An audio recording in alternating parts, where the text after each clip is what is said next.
And we're back. And actually, I feel like I clickbaited this one just a little bit, talking about how the question of can you change your personality? I think the answer is yes. You can change your personality to a degree, but not every facet of your personality. We talked about it in depth, and I probably got confusing because I don't know how to say it. But the last episode is like your personality, I think, is always changing. But then it's like there's multiple folds going on, Right. right? Like who you are, whatever that means, Mm-hmm. how people perceive you in certain situations. Mm-hmm. Because if someone only perceives you in a high stress situation, then your personality to them Is that you're whoever you are when you're most stressed. and then how you see yourself, Mm-hmm. and then maybe how you want yourself to be, Mm-hmm. right? Yeah. And which is like your true personality, which is a term people use. Yeah. Like I don't know what the fuck that means. If you can't handle me at my chili fries, you don't deserve me at my rice cakes. Yeah. Yeah. I don't know what any of that means, but I do think at least step one is some self-awareness. Yeah, the question is whether or not those are things you want to feel like you need to change about yourself or want to change about yourself. And then step two is figuring out whether or not those things are things that other people would like you to change about you so they can like you better. Yeah, and then who's worth it to change. Right.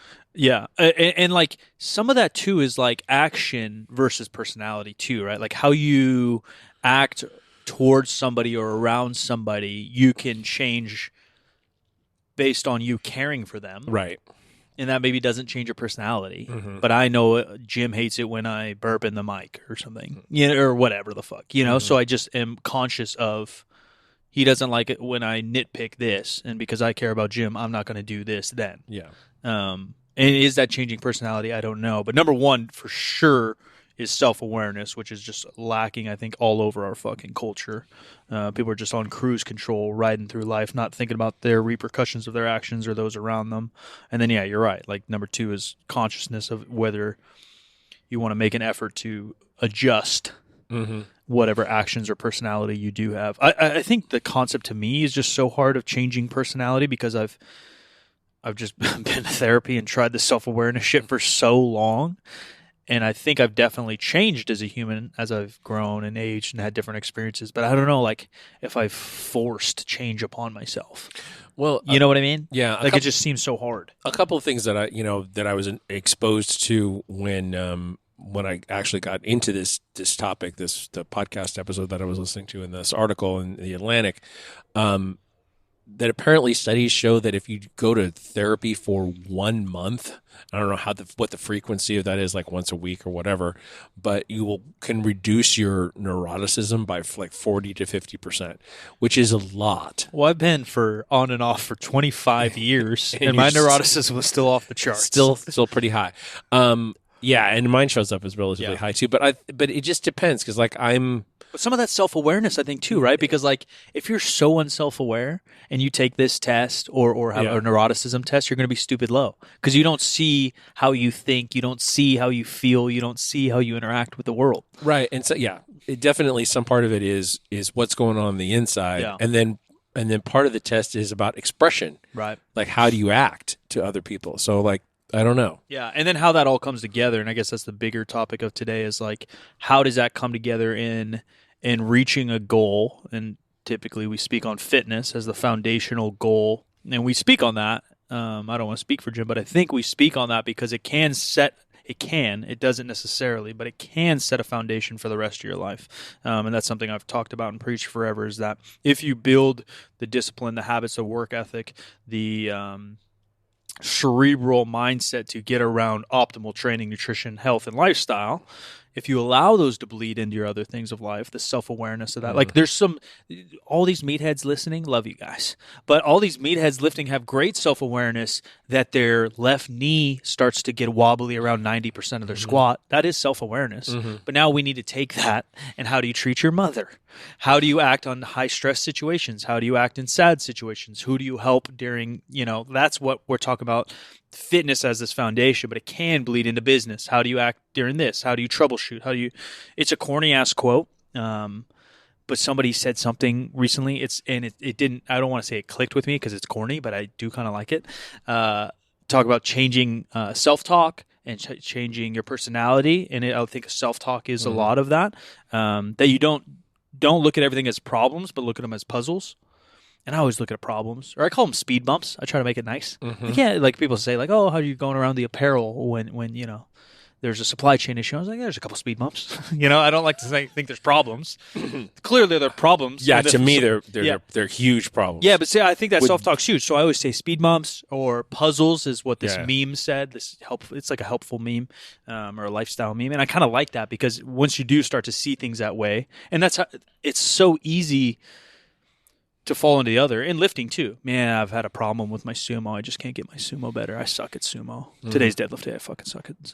Like, well, yeah, you're probably going to suck for a while.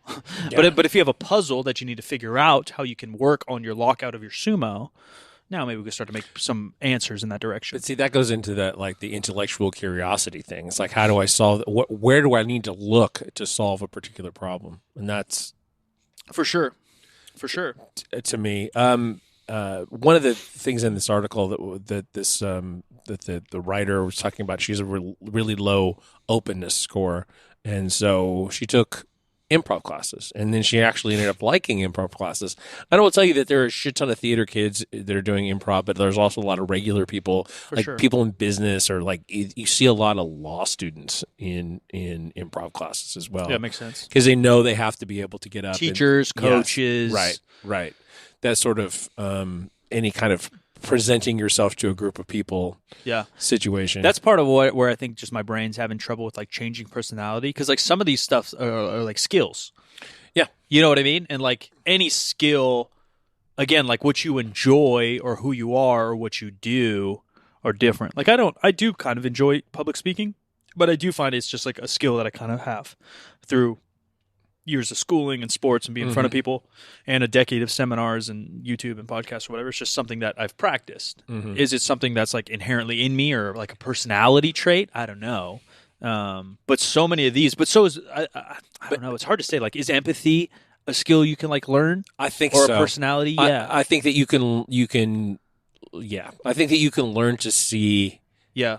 There's a certain level of introspection that you need to be able to see yourself and somebody else's issues. So that's really what empathy I think so too. And sadly, like openness seems like low hanging fruit in the skill region, where like, yeah, you can go to like improv or take speaking classes or like read about it. Like empathy, at least for me, and maybe other people can just learn it, but like sometimes shit just got to happen to you before you can see yourself in other people's shoes. Like shit, sometimes you just got to go through some shit. And by no means have I gone through the most shit on this planet. I know there's people way worse off than I have and things I can't even comprehend. Right. Especially in modern day, but whatever, right? But until you've gone through some tragedy-ish things, you've had some not good times, shit luck, shit life, some adversity, I do think it's a lot harder to be empathetic, you know?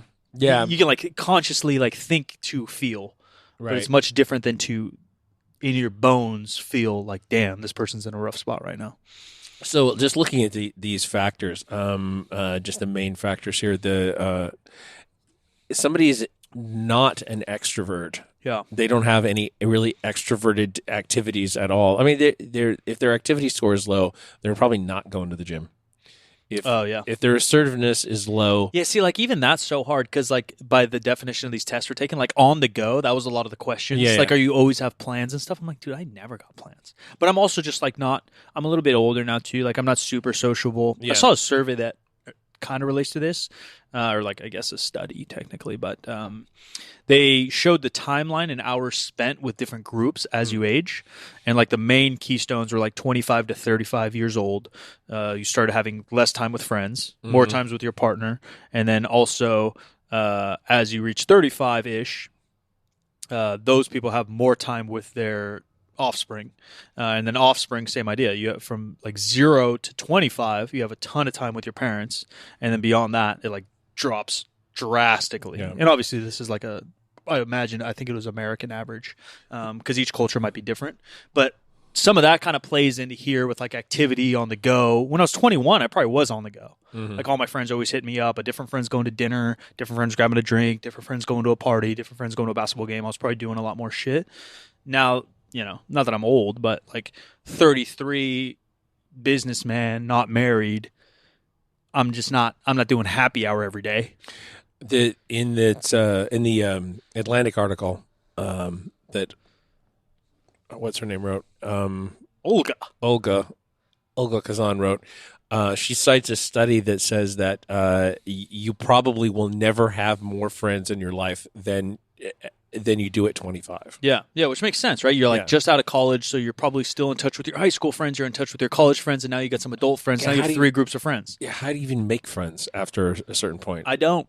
It's hard. Yeah, it's industry hard. stuff, friends of friends, but even that, like, and on that level, I guess if you're super extroverted, you can, right? Like if you're right, because you're joining clubs and you're doing this and you're doing fucking kickball on Thursday and you're running around and you're meeting friends of friends and you keep that going. But that's like just never been an interest to me. I've always been a quality over quantity guy.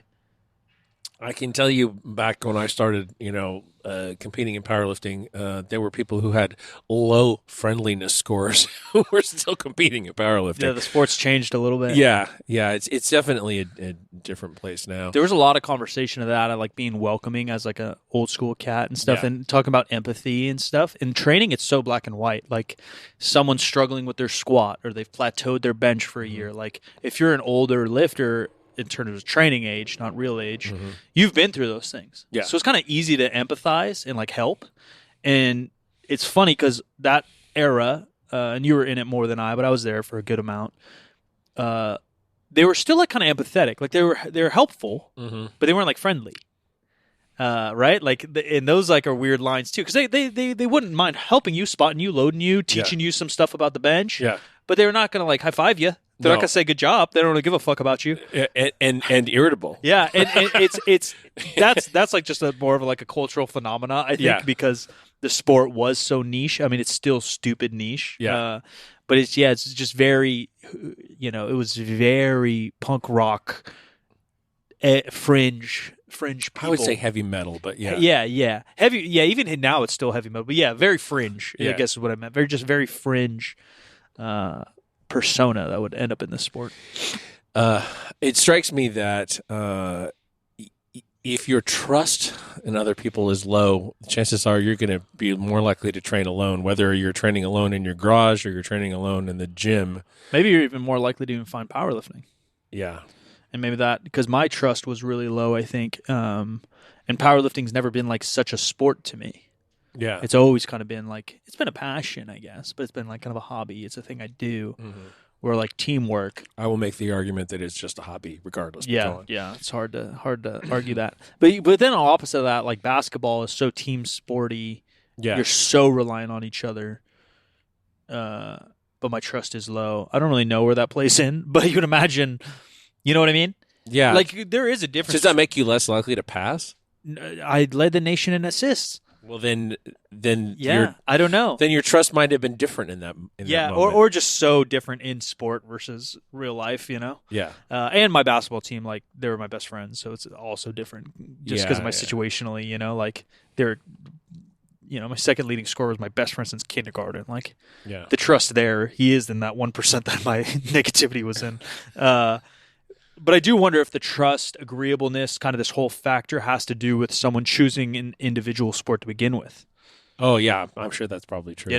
Where I've never been that into individual sports. I think the fun of sports for me is a team. That's like literally what makes it fun. But the people who are into achievement striving hard might be, that might be something that they and very high on self-discipline for and self-efficacy. They might want to. They might train alone. They might be or be involved in a more of a solo sport. Yeah, solo sport for sure. I wonder the training alone, because there's so few people that literally do that long term. Like even we look at like the popular examples we would give is like, oh yeah, Dan Green was smashing in his garage forever, but I think that was out of like necessity.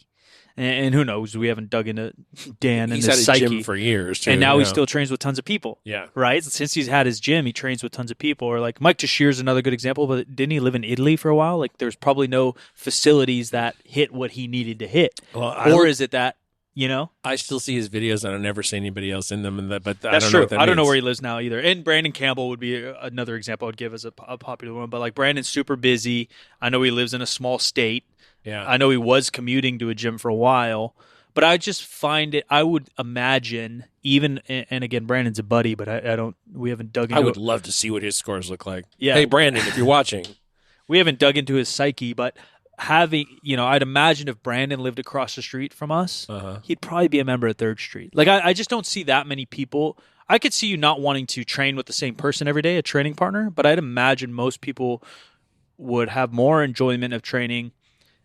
Actually, the vast majority, I'm talking 98% plus people would have better training, more enjoyable training, and make more progress, at least in a community. You don't have to be a keystone in the community. You don't have to train with everybody, but having a gym in a community, I almost guarantee everyone would have more success, whether your personality tells you or not. Whether you want to or not, I think you would. And that might actually, like being in that environment, might actually change aspects of your personality. Eventually. If your openness is enough to sort of absorb the world around you. The sports part of being an individual versus team are really interesting too, because again, this is broad, but it's pretty true. Most individual sports are really A to B. They're real basic. Yeah. Like sure, you can look at like fencing or something, and I know I'm not saying it's less skill by any means. Fencing is like highly technical and highly like intuitive and reactionary, like crazy skills and crazy cerebral going on there. You're playing chess with a fucking blade. So like obviously that's an outlier, but it's, but like track and field, swimming, downhill skiing, powerlifting, there's a lot of A to B shit happening. And maybe I'm biased towards team sports, and people say like, well, football, you're just running past the line. I'm like, yeah, but there's 12 guys doing like chess ballet in between that. Right. There's a lot of weird shit happening to make that happen. I wonder if that probably has to do with personality too, where like powerlifting in specific, but even track and field and conditioning and even CrossFit, like the individual there really is just like work. Work. Like you can kind of watch tape. You kind of watch your form and kind of fix it. Oh, I'm running this way or I'm deadlifting this way.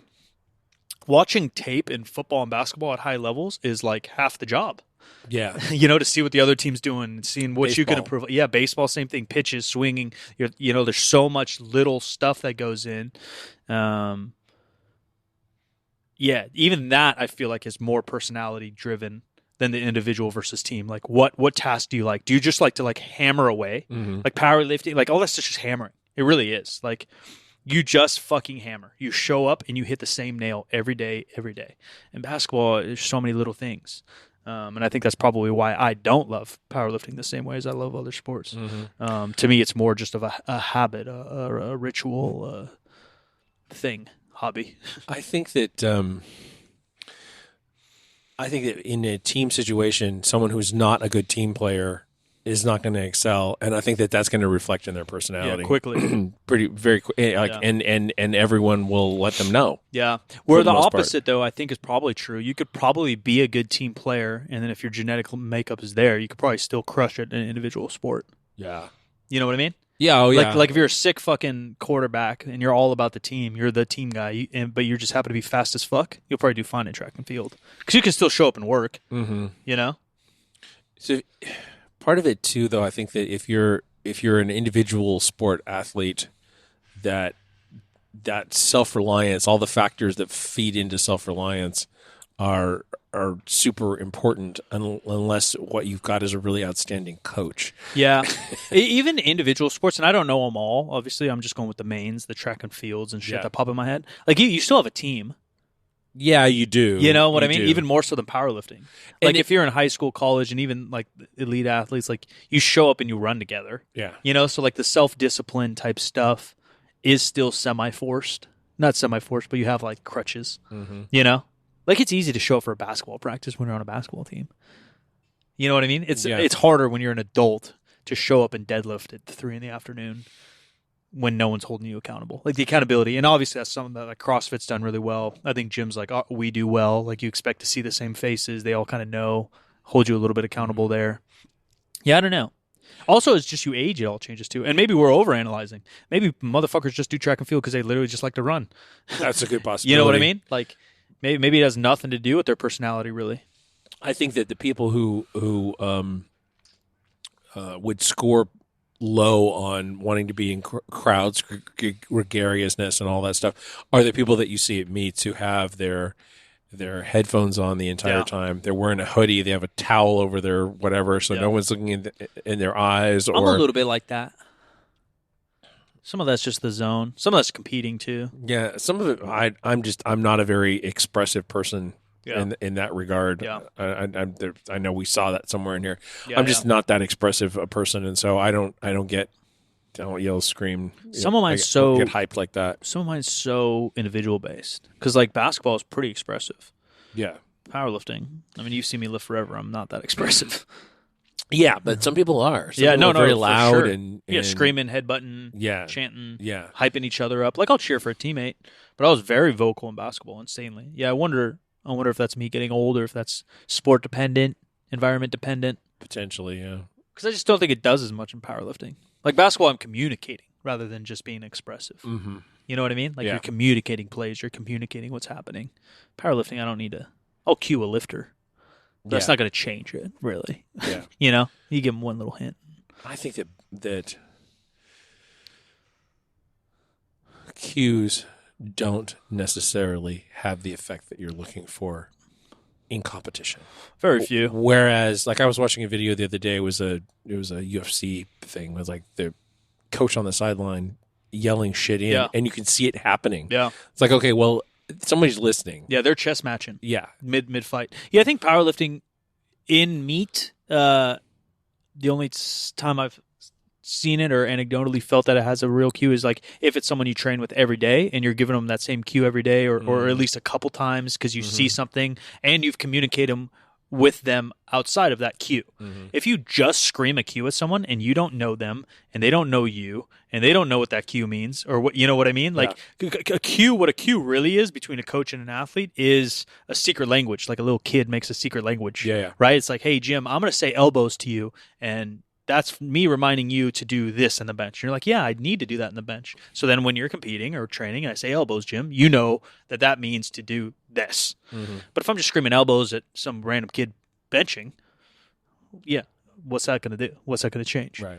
But if there's an established communication or, coaching there. To kind of put a cap on it, I think that your personality does change over time through experience and just whatever. And we both of us talked about how it used to be this way, now I'm this way. Definitely time and experience changes your personality. I think that the deal with purposefully changing your personality is really most about like what you can live with and what other people can live with from you. Yeah. Adjust or cut them out. Right. Yeah. And so, if you, if you're not someone who naturally trusts and you're around people that you can't trust, then you need to find people that you can trust. Yeah. I think that's part of just getting older too. Yeah. It's like I can change or I can change my environment, right? So I either cut these people out, cut the job out, cut that girlfriend out, cut that friend out, cut that dog out, whatever it is that's ruining my life, or I need to adjust my self-talk, my patience, my... Yeah. And you kind of weigh those things. Like, am I being impatient or unreasonable? Yeah. Or is Johnny, my friend, just a piece of shit? Am I being impatient with Johnny and I need to work on my patience? Yeah. Or do I need to just cut Johnny out because he's causing havoc? Yeah. Can no one ever make you happy? Yeah. Or can you? Is it a factor of just not being happy with yourself? Right. Is this job causing me stress? Right. Or am I just a stressful person? That's what I've come down to. Is like I'm just a stressful person. I could be fucking making coffee all day and I'll probably be stressed somehow. You know. I think that. I think what it comes down to is doing that kind of assessment, taking this kind of test. I mean, it's helpful. Yeah, it's a step. It's a step. And you can, the person who wrote the article that we're talking about in the Atlantic, she gave herself 3 months to work on different things. Yeah, which is cool. That's a cool like experiment, and it's like that's actually like self-awareness work. That's what like therapy really is. You don't need to be fucking, have your best friend murdered to go to therapy. Like you can No. go to therapy and work and learn on anything. Everyone should. Yeah. And that's kind of like, this is self-diagnosis. Yeah. That's like, yeah. Are you going to change your own fucking engine in your car? Or are you going to go to a mechanic and try to actually figure out what's happening? Yeah.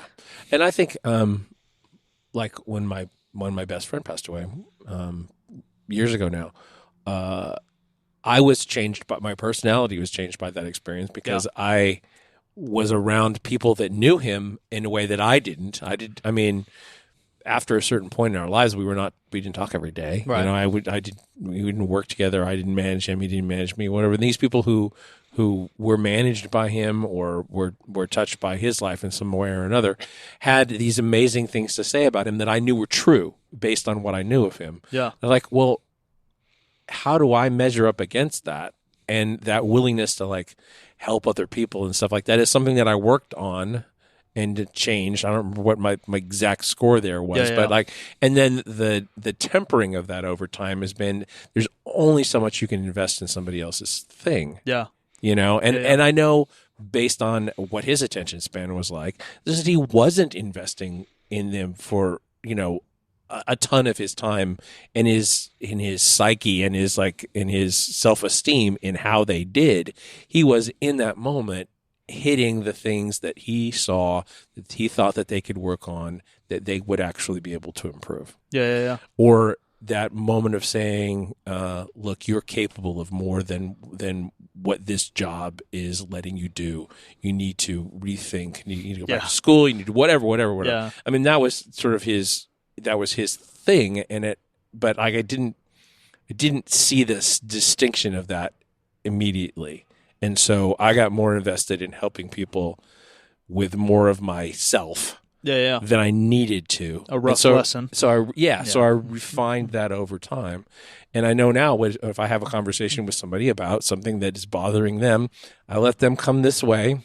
And then the response is to say, you know, it sucks that you feel that way. I understand, you know, how hard that must be for you, but you know, I can't fix it for you. Yeah. I can't fix it for you. Yeah. So I think our bottom line here is that if you're going to take some kind of assessment like this and be honest with yourself about the things that you would like to do differently, make yourself happier with yourself, make your people happier with you. Yeah, because that's the truth. Like you improve yourself for your experience for sure, but also for like your entire tangible circle in your life. Yeah. You know, like it is kind of it's selfish in a way to go to therapy, but it's also very selfless to go to therapy. Like you're really helping those around you. Oh yeah. You know? Yeah. And if or deal with stuff with this, just be self-aware. Right. I use the term therapy as because I do think it should be a base and a norm for people, but any type of self-awareness or growth. And in terms of work, in terms of competing in a sport, in terms of all of those things, like how your personality, how you process your personality out to the world makes a difference in how much people are willing to help you, to cut you slack, to give you opportunities. How far you can go in anything, really, and on yourself. You know, like I know my discipline's decent, so I work out. I'm just making this up, but I work out 4 days a week. Because I know I can't do 5, right? You know, just like having little self-awareness. If I do 5, I'm going to push myself, I'm going to burn out or this and that. I know I'm going to diet for 6 months because I know if I diet for 7 months, I'll end up binging or finding a cycle. Like just little self-awareness things in sport seem black and white and easy. When they get into human relations, it gets a little more complicated. But it is step 1 into, hopefully a happier, stress-free life. All right. That's about all I got on this one. All right, ladies and gentlemen, brand new episodes. Wednesdays, Fridays. Give us a rating or review. Be sure to share this thing out. It really does help. Join our Discord. We got a new section called Only Dumb Questions or Dumb Questions Only, or I don't know what I named it. We might switch the name. But basically, we're going to take questions from you guys. We're going to feature them in an episode, either weekly or monthly. If your question is chosen, you'll be featured on an episode and win a prize from good company. So get involved, Discord. There is a basic backlash. That's what we need. Because it's like discord.gg, and then you could like put the name, I think there's a way to find it. I'll figure that out, but there's links. Right. There's links in our bios and Twitters and things. Appreciate you. I'm Solid Mike. Everyone will find me through sb.co. I am at the Jim McDonald on all the social media. This show is 50% facts, where percent is a word and 50 is just numbers. And sometimes we talk about stuff that's really important and other times we don't. We'll talk to you next time.